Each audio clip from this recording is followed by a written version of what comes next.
Well, that's healthier than Silver Dagger, anyhow. Okay, I would like to switch gears just a little bit. About 3 weeks ago, I was visited by a couple of war veterans. These particular war veterans were Vietnam War veterans. They were in the process of attempting to organize something that would hopefully include all veterans in this country. One of the people who visited me was in a wheelchair. He's a paraplegic. And as they were speaking, we spent an afternoon and an evening together. They said they felt that the people in this country didn't know, as I didn't, and as a lot of people I've met did not know, that the situation for the veteran is a very tragic one and a very pathetic one. And for people who wonder what an old peacenik like myself, who draft counseled all during the Vietnam War, is doing talking about veterans' rights, it's very simple. If there was ever a time for forgiveness, it's always the present. And whatever they might have done, they're living with and suffering with for the rest of their lives.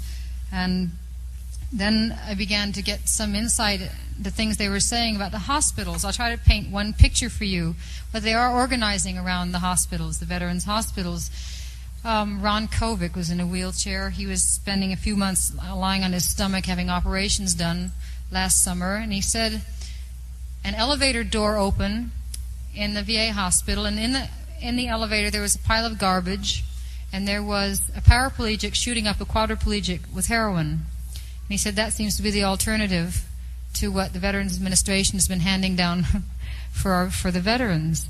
Well, it struck me very strong, that image. And then I realized that I had read most of us had read about the sit-in in Senator Cranston's office.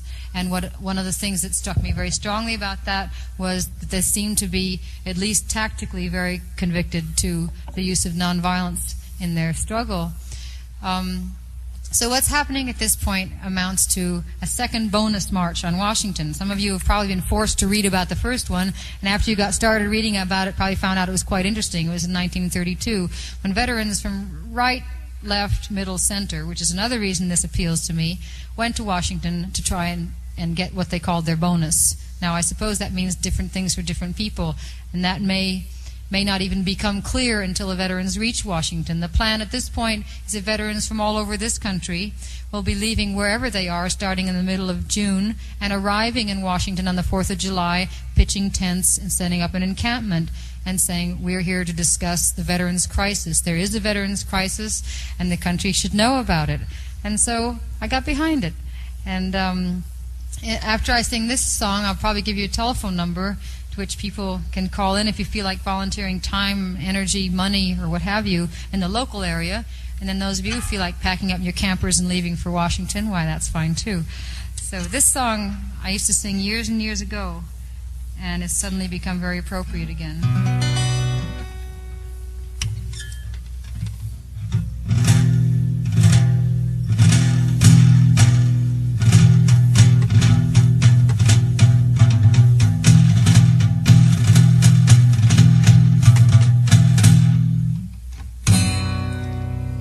With your drums and guns and guns and drums, hooroo, hooroo. With your guns and drums and drums and guns, hooroo, hooroo. With your guns and drums and drums and guns, the enemy nearly slew you.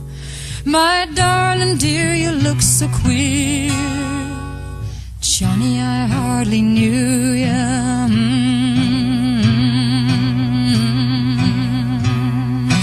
Where are your legs that used to run, hooroo, hooroo? Where are your legs that used to run, hooroo, hooroo? Where are your legs that used to run before you left to carry a gun?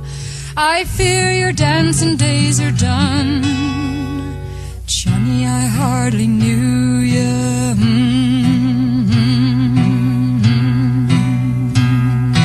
Where are your eyes that were so mild, hooroo, hooroo? Where are your eyes that were so mild, hooroo, hooroo?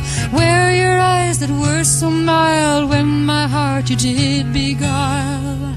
And why did you run from me and the child? Johnny, I hardly knew you.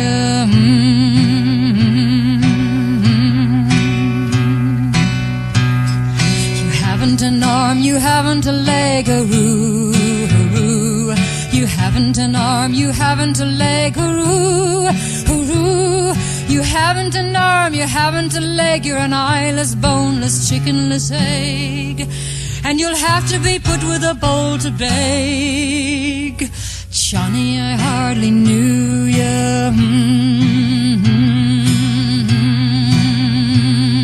They're rolling out the guns again, hoo-roo, hoo-roo. They're rolling out the guns again, hoo-roo, hoo-roo.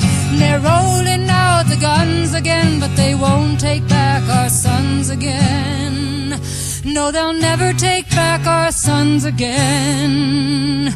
Johnny, I'm swearing to you.